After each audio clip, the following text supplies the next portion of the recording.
Let's get started. We can just get started on the first with the withdrawn bills first. All right, so we are working off of Senate or voting list number 5. So welcome everyone watching online. Today is Tuesday, February 28th. I think is this our 5th voting session? Yep. Yeah, it's our 5th voting session as number 5 number list. All right. So the first 3 bills on the list, Senate Bill 577, Senate Bill 600, and Senate Bill 887 have been withdrawn. So the motion's for an unfavorable withdrawn. Second, everyone's good. All right, that is done. Excellent.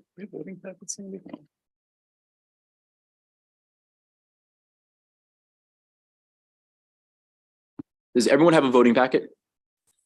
Okay. One moment.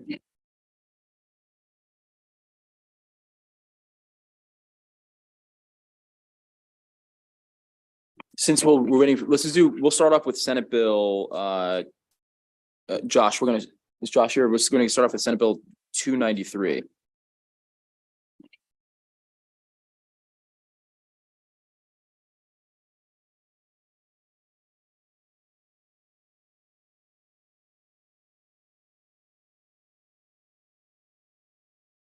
Senate Bill 293 repeals the term inmate from the Maryland Code and substitutes the term incarcerated individual.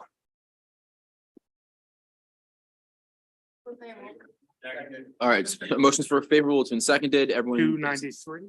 Everyone. Okay, being recorded in the affirmative. Okay, excellent. No amendments. Ready for 291.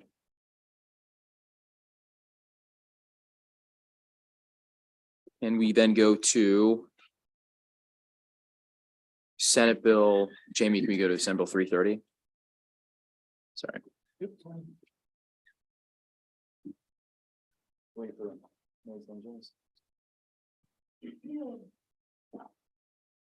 Senate Bill 330 requires the Department of General Services in coordination with the Department of Information Technology, when requested by a law enforcement agency, to negotiate contracts to acquire and maintain body-worn cameras, equipment, and technology for the law enforcement agency. The contracts must meet specified criteria from the bill and not restrict the right of law enforcement agencies to receive related services. The bill also requires Maryland Police Training and Standards Commission, in coordination with DGS and DoIT, to study the cost and feasibility of implementing a statewide uniform storage and access system for body-worn camera data. There is one amendment in your voting packet, and the amendment changes the entity responsible for developing or studying the cost and feasibility of implementing statewide storage. Currently in the bill, it's MPTSC, and this would change it to, if I can just get the amendment, DoIT. Information technology. Right. That's on the amendment, right? It's on the amendment, the amendments. All right, so there's been a motion, it's been seconded, it's favorable. Everyone's okay with adopting the amendment.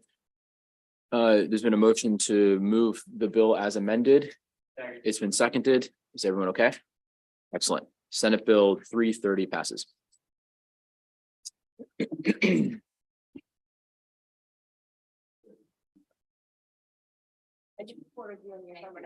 Excellent. All right.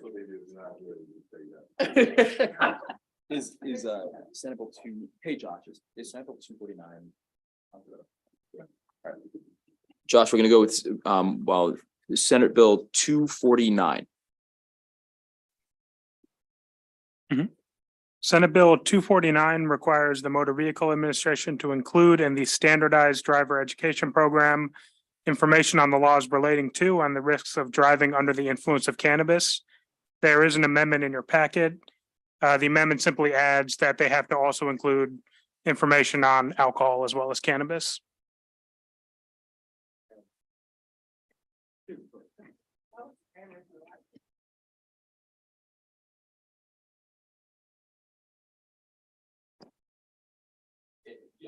I like the bill a lot. That's all.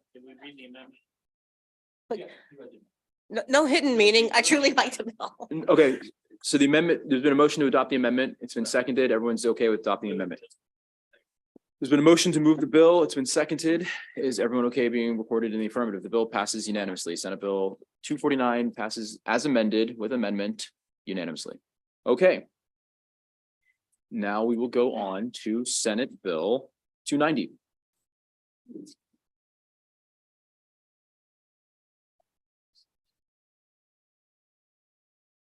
Senate Bill 290 expands the investigative jurisdiction of the Independent Investigations Division of the Office of Attorney General and makes corresponding changes. The bill also expands prosecutorial authority of OAG with respect to criminal offenses discovered during IID investigations and police-involved incidents referred to the Attorney General by state's attorneys.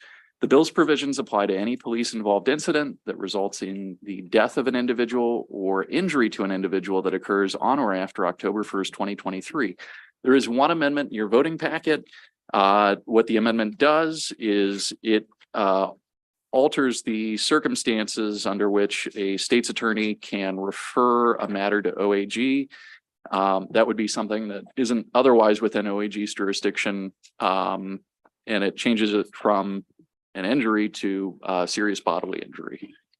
So this amendment, actually, the state's attorneys wanted this amendment and the Attorney General considers it to be favorable. It's essentially, it deals with the permissive referrals and essentially says that it has to be serious bodily injury to even be considered to be referred. It's a permissive referral anyway. So it's just a clarifying amendment that both parties agreed to. And I'd move the amendment.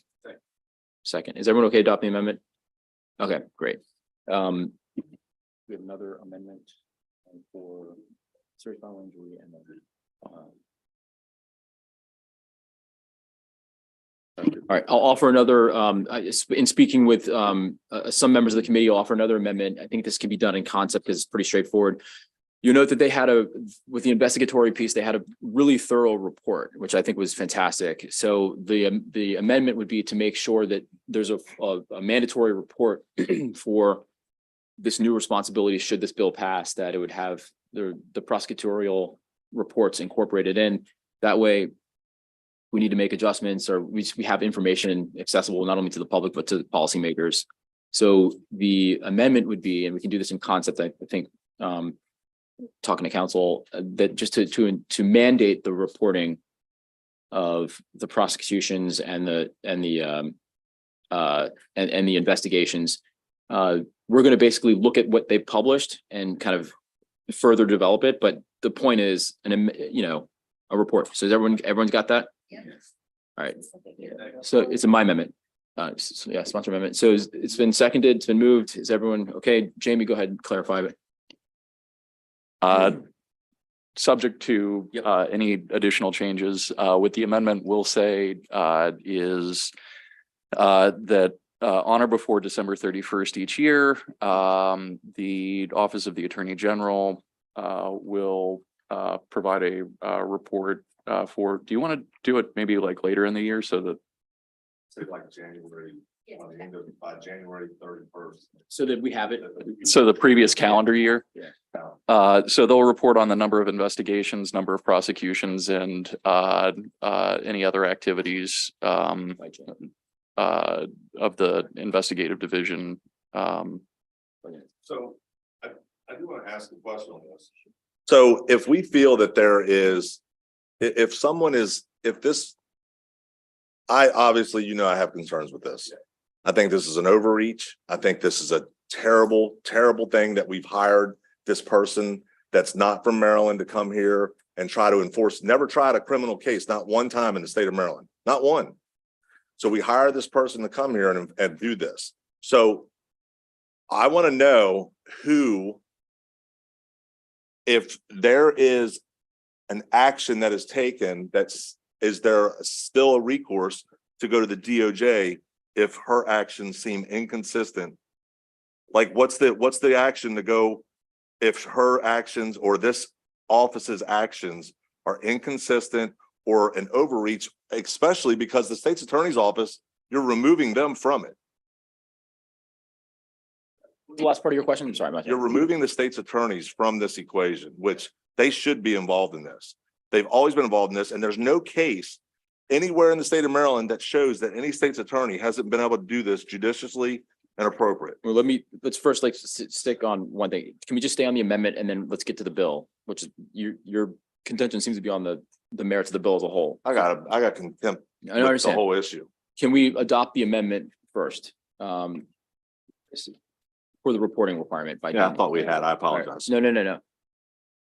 There's a motion that's been seconded. Everyone's okay with adopting that amendment. Senator Washington, go ahead. What's going on? And then we'll come back to Senator Folden. Yeah, just real for the indulgence. It was on that last amendment, but it seemed it already moved.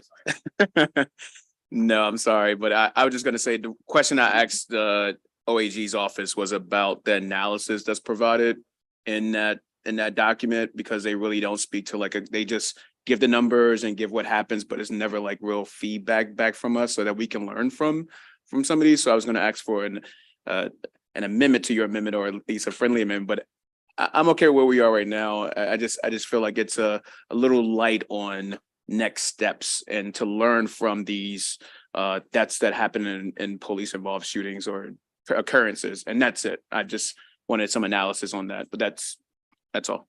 Okay. No, I appreciate it. I thought it was one thing. I agree with you, the analysis piece. One thing I liked about it was that they're kind of just the facts, like just put the facts out, and then you, the policymaker, can make your informed decision based on what you see, like based on race, geography, and all the other stuff. We can make a lot of deductions based on just the data as presented.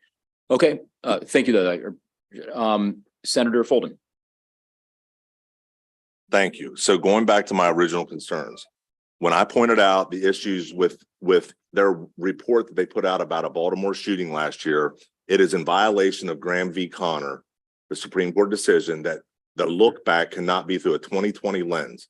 And that's exactly what they did. They tried to change the optics of it and hold someone accountable for a life and death situation in which a fourth round, which was a subsequent and rapid succession of the first three, they said the first three were justified, but the fourth one was questionable, leaving the door open for potential prosecution, in my opinion. My concern with that is if we're going to now, because the one reason they probably didn't is because the state's attorney was like, no, that's a justified use of force. He's being driven at with a 3,500 pound projectile. The state's or the AG's opinion or their report left it open that they believe this person could have been charged. I have a concern with that because my concern is, and I want to make sure that it's clearly out to everybody, is that there does not preclude anybody from then. I don't care if it's a police officer or a civilian that's affected by it, but there's still Which I would reject that. I mean, I don't. But that's not it. I'm talking about Graham v. Connor, which is when they're looking back on the 2020 lens, they've got to look at a like situation, No, I an understand officer, that. a like person in the same situation. And if it's 1 out of 50, that is deemed reasonable. I just reject that. And if the analysis parsed out first shot, last shot, I mean, I think and they drew no conclusions. I mean, that's left up to, at this point, they've got 15 days to furnish that report. And the state's attorneys in every. Well, that's because right now they're not allowed to draw that conclusion. Understood, but that's not. But their inference was but there that they questioned. Your thing saying that they did draw the conclusion, which they didn't. I'm saying that they made the inference that left it open. It was that this could be. Which is exactly what analysis is. I mean, it's just, presenting of the facts. I understand analyzing that. I just want to be sure that we're saying that this is it. We're giving them that you guys are going to give them this authority against my objections. But if they do, that it's recorded here that they're still not exempt from prosecution from the DOJ if they use this inappropriately as far as prosecuting police officers. Yeah, who goes after the AG? That's what I'm saying. Who prosecutes the AG's office? So this is not a tribunal that we are creating. This is giving a power of a prosecutor that already resides at the state's attorney to an independent investigatory body. That independent investigatory body is required to do the exact same thing the state's attorney is required to do under current law, which is to prove this beyond a reasonable doubt. And so if the independent investigatory authority abuses its authority or comes to the wrong conclusion or misunderstands the case that you are citing here, there is no question that the police officer's defense attorney will raise this. There is no question that a court will throw it out. If this investigatory authority has just as much an opportunity to be wrong as our state's attorneys have an opportunity to be wrong. And the remedy when a prosecutor does something that they are not legally able to do is that the defense raises it and the court throws it out. Or sometimes the court throws it out on its own motion without even the defense raising it. And so I don't think we're walking into a situation where this investigatory authority will be frequent in abusing its authority. But if it does, the Frequent. remedy It is should the be same. never. And there's nothing to course it should. represent it. There's nothing to represent a need for this. Of- This is of someone course it coming in should with a be. grab. But when mistakes happen, and they do, and the state's attorneys make mistakes, and this investigatory authority will make mistakes, the remedy is very clear. The defense will raise it, the motion will be sustained, and the court will throw it out, including possibly the entire case. And should things go further, should this abuse be abused so far that it requires something more than just throwing out the case, then there are remedies against attorneys that courts use all the time. The AG's office is trying to now come in here and ask for three very significant changes that have never been. The AG's responsibility is what currently? To advise and represent the state. Right? So all of a sudden now we're going to give them the prosecutorial authority on cases that have never been in place. They're wanting to be a mini DOJ is what this seems like. And I take exception with that because there is zero. The only evidence of a bad attorney doing something bad or as a state's attorney was when you had someone stringing cops out in front of all the national press saying that they did all these terrible things and each one of them went to trial. And they all were exonerated, but not their careers. 6 of them ran through the mud. This is no different. There is no case across this state to require or necessitate this authority that they're asking for, just like the other bill we had today that they're asking for. They're now coming in and asking for patterns or practices for civil rights remedies. We already have a pattern or practice to resolve them. It's called the DOJ. They're wanting to be a mini DOJ, and we're now giving them the prosecutorial arm of enforcement, and we're taking all that away from our state's attorneys. So if they're that brilliant and that independent, because they are independent, even though it's all appointed by them, it's all supervised by an elected body, there's no difference. It's just somebody taking a power grab and taking away the prosecutorial authority of the local prosecutors and state's attorneys. And that is a flawed concept. That should never be allowed to happen. Let the local jurisdictions run their own jurisdictions and enforce the laws as they're all sworn to do. If there's an error in that and you want to bring in this patterns or practices of civil rights, that be their first segue in, Let's stay on then do this that. bill. But Let's stay to on this do bill. this is all a power grab. 3 bills coming out. All right, let's just stay on this bill, on this one. Absent relitigating this entire hearing and the obvious and inherent conflicts of interest that are presented under the current regime and the obvious complications that are presented under what we've got going on with one side of the House doing investigations, and then one side still responsible for the prosecution, as is evidenced by what happened in Hartford County.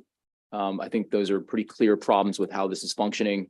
I don't want to relitigate and have the entire bill hearing again, but let's keep moving. Senator West, let's go. Mr. Chair, I think this is a dreadful bill, always have. But I think there's a way of fixing it. And so I have not had an amendment proposed, but I hope we can discuss in concept an amendment that I'd be interested in offering if I find there's a majority of the committee in favor of it. So right now, currently the state's attorneys make the decision whether or not to prosecute, period. The Attorney General now wants to take that right away from them and vest it in himself. So my idea is that the state's attorneys ought to have first dibs. When the investigation is done and the Attorney General makes the investigation available to the state's attorneys and hopefully has a quiet conversation with them, let the state's attorneys make the decision whether or not they're going to prosecute. And if they decide not to prosecute, then the Attorney General gets the opportunity of deciding whether he's going to prosecute. that will not ruffle the state's attorney's feathers because they're going to get first dibs on it. But if the attorney general thinks they've made a mistake, it gives him the right to prosecute these cases. Now, if we don't do that, if we pass this bill as it is, we are going to have enmity starting today between the Attorney General of Maryland, who just got inaugurated 2 months ago, and at least 23 of the 24 state's attorneys in the state. I think that's a bad way to start off 4 years. I don't think that we should encourage we should make it possible, facilitate the Attorney General to have a destroyed relationship with 23 of the 24 state's attorneys around Maryland. So the way to solve that is to give them first dibs on these trials. And if they decide not to go forward, the Attorney General then would have the right to decide to try the case, even though the state's attorney decided not to do it. That way we preserve the rights of the state's attorneys, and we also preserve the right of the Attorney General to take another look and make a decision that the case ought to be prosecuted. So I wonder if people want to discuss that. If there's 6 people in favor, I'll be happy to have an amendment prepared for us to consider, but I don't want to do that if there are not 6 people in favor. Well, I hope there aren't 6 people, but no, I thought there was relative comedy today, right, with the state's attorneys and the attorney general today. They really worked pretty well together today. But no, look, we had that proposal before us in 2021 or 20 when we kind of the initial concept of this bill came before us, and there are a couple of reasons why I think that's a bad idea. One is look, you're giving 2 entities the ability to prosecute an officer when you do that. So you'd have a state's attorney and then the attorney general. So it's 2. That's kind of, I mean, like 2 different kind of. I mean, that seems like if I were an officer, I would almost think that's offensive that people get 2 bites at the apple to come after me. So just for consideration. And second, look, if you have a state's attorney that then if the investigation merits a more serious charge, but then the state's attorney wants to intervene and do something a little bit less, to a lesser degree, what recourse does the attorney general have after that decision has been made, even though the facts may warrant a more serious set of charges? And there's so many different complications there. And then second, I mean, we talked about this a little bit before. We already had a case in point with Harford County. You know, the investigation wasn't even done before the state's attorney said, I'm not even going to go forward with this. And you weren't even in receipt of the information, didn't request any of the information from them. I mean, that's ridiculous. It was a serious mistake, but it was an intentional mistake. It was an intentional action. It was not, I mean, And this bill ought to prevent that. yeah. We should make sure Yeah. that the Attorney General, the state's attorney can't unilaterally act before. I'm just, mistake, yes, but it was intentional in that Yeah, it sense. was In the sense. All right. The bills before you as amended. There's a motion for a favorable. It's been seconded with amendments. We can do a roll call. Vice Chair Waldstreicher. Yes. Senator Sidnor. Yes. Senator West. No. Senator Muse. Yes. Senator Folden. No. Senator James. Yes. Senator Washington. Yes. Senator Kelly. Yes. Senator McKay. Nay. Senator Carter. In an abundance of optimism, yes. Chairman Smith. Yes. What's it called? 8-3 passes. Bill passes as amendment with amendments 8-3. All right.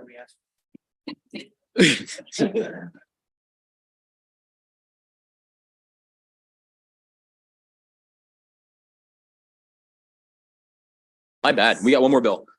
Senate Bill 37.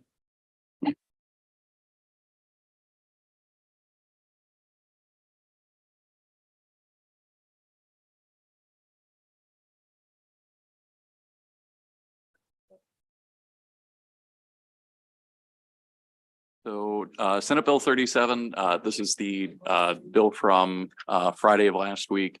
It reduces the time for which a person after completing a sentence needs to wait before filing a petition for expungement.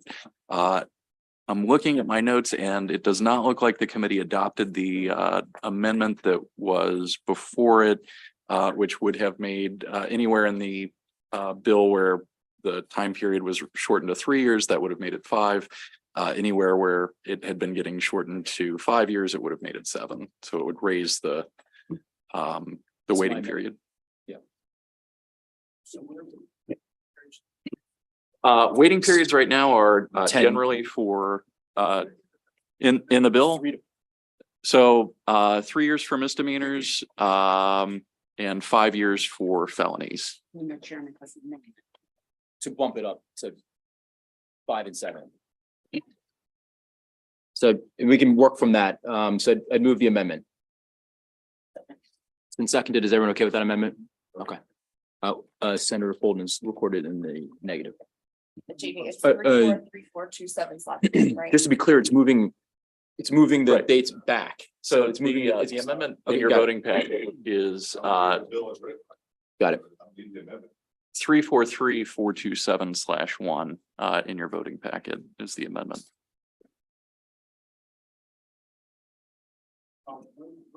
Appropriate to try to amend the amendment.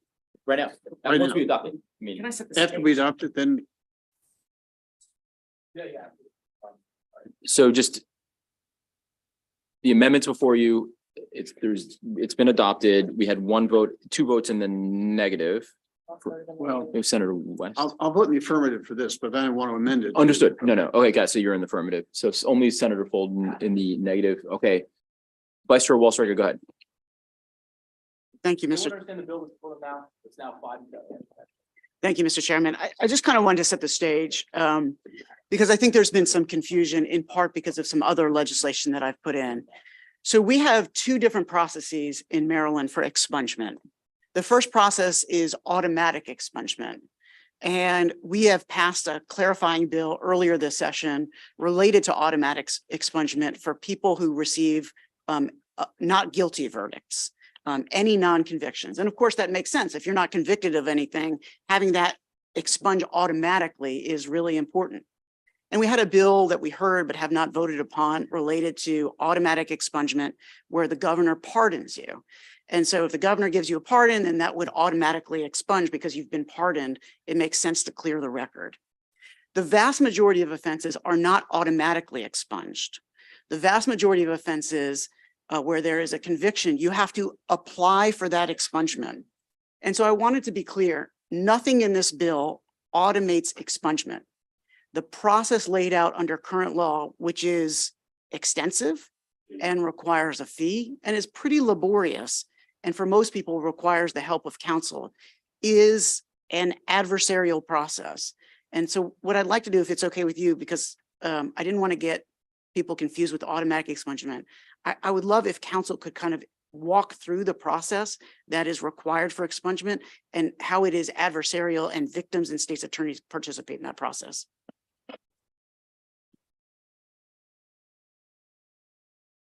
So looking at section 10-110 of the criminal procedure article in subsection F lays out part of the procedure for expungements. That provides that if the state's attorney or a victim files a timely objection to the petition, the court shall hold a hearing. The next paragraph provides the court shall order the expungement of all police records and court records about the charge after a hearing if the court finds and states on the record that the conviction is eligible for expungement under subsection A of this section, that the person is eligible for expungement under subsection D of this section, that giving due regard to the nature of the crime, the history and character of the person, and the person's success at rehabilitation, the person is not a risk to public safety, and that an expungement would be in the interest of justice. So is that good? Okay. I think that's a really good explanation of the process. We have anecdotal evidence that the state's attorneys oppose 1/3 of all expungement requests, which is a much higher number that I anticipated. Council didn't mention this, but earlier in the process, notification is provided to the victim of the crime, and the victim of the crime has the ability to oppose the expungement as well. Maryland's expungement waiting periods are among the longest in the nation. So I'm going to pass around something that you saw during the hearing, and it shows us state by state comparison of our expungement waiting periods. And you see that Maryland for felonies is the longest at 15, and for misdemeanors is among the longest at 10. There are states that are much more conservative than our state that have much shorter waiting periods. So for felonies, Utah is at 7, Kansas, Kentucky, and West Virginia are at 5. These are not liberal states. These are not states that are friendly to criminals. We are out of the mainstream across the nation, blue state or red state. And with the, as introduced, the bill would have put us among the more progressive states. As amended by the chairman, this puts us smack dab in the mainstream of where this country is, at 7 years for felonies and 5 years for misdemeanors. I think it's an appropriate thing to do, allows people to be held accountable for their crimes, serve their sentence and probation, and then have a waiting period at which they must be crime-free, but eventually to get on with their life and have a second chance. And we've heard that from both parties. We've heard that from this governor, who has consistently advocated for second chances for formerly incarcerated individuals. But we also heard it from the previous governor, who signed the Justice Reinvestment Act into law and was the first person to institute these expungement opportunities for formerly incarcerated people. So I think it's an important bill. I think it's a bipartisan bill.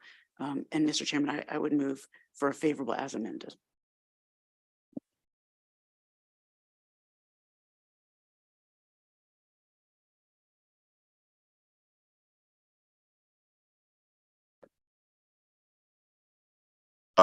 Chris, who was, oh, yeah, he's here. And he didn't mind having any consideration. And, you know, the one area I have concerns about is not the enumerated offenses, except for the first and second degree burglary. I mean, you're violating someone's trust, you're violating their space, and there's long-term consequences on the victims that go beyond feeling the offense. They don't feel safe in their home anymore. They don't feel safe at home without their spouse there. I mean, this is something that we're once again getting away from the idea of what the victims are going through and not taking their thoughts into consideration. And I would say, I would like to make the amendment or motion or whatever you want to say, that for those two enumerated offenses specifically, that those, and I also disagree with going from 15 to 7. 15 to 8 would have been reasonable to me. I know it's only a year, but I mean, you're cutting over 50% off. So, but at least for those two, the first and second degree burglary, it should be a 10-year. I mean, that's reasonable for those two. And if we do that and then the other part moves, then I'm okay with that. But those two specifically, they're listed in here, and those are egregious offenses that have malice aforethought and intent behind them, and it violates people's safety in their own home.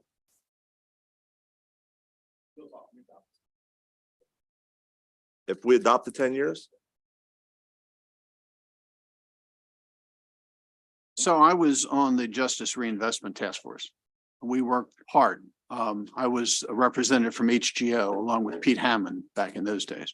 And I think Eric Barron was also on it with us, and Will was on it, but you're in the Senate by that point. You're on it from JPR. I thought it was maybe the most important bipartisan achievement that has been accomplished by the General Assembly in my lifetime. So, and we adopted specifically with a lot of thought these expungement dates. It was part of the Justice Reinvestment Act. So now we're going back to unilaterally change the Justice Reinvestment Act and change these dates.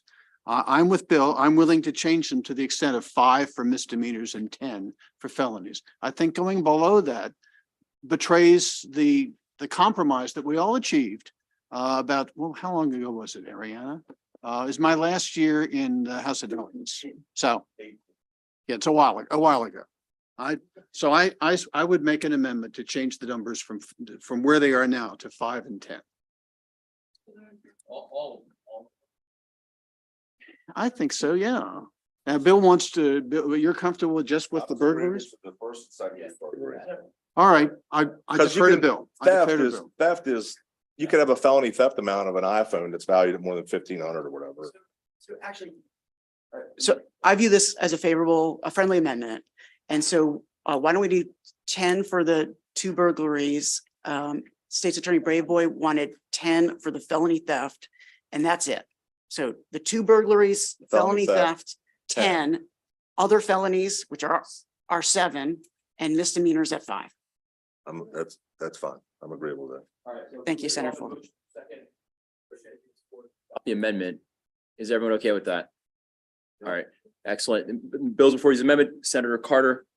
I'm going to vote for the bill. I don't object to any of the amendments, but I do have something I want to say before I make my vote, which is that we keep cherry picking timeframes versus offenses or timeframes with offenses. And to me, that's good. We're making progress because we're creating situations where people that have these convictions can get rid of them so they can work and participate in society. So that's not a bad thing. But we are still leaving some people out. We're still ignoring certain non-convictions. If a person has 2 misdemeanors, but one of those misdemeanors is connected to an unexpungible PBJ for a DUI, for example, a unit of charges, they can't expunge the other misdemeanor. So all that I'm asking this group to do, these members to do, is don't hang your hat on this alone.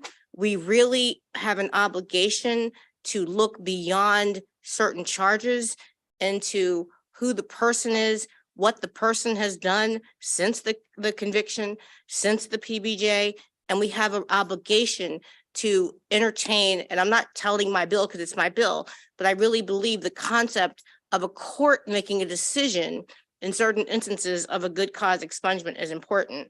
I feel very, very strongly that it's good to move forward with these timeframes and these certain offenses, but a smarter and better process that we need to make sure that we entertain is to allow people with even lesser situations to be able to clear their records. We still have non-convictions in Maryland that are not expungible.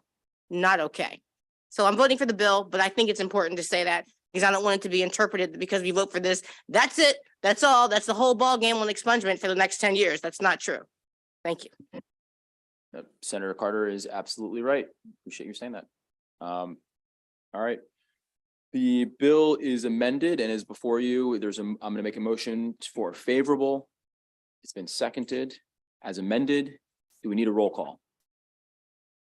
All right, we do not. Is everyone okay being recorded in the affirmative? Just to be clear. Just to be clear, go ahead. It's 10 years for 1st degree, 2nd degree burg and felony theft. That's right. 7 for the other listed offenses that we had in there, and 5 for the misdemeanors. That's it. Okay, thank you.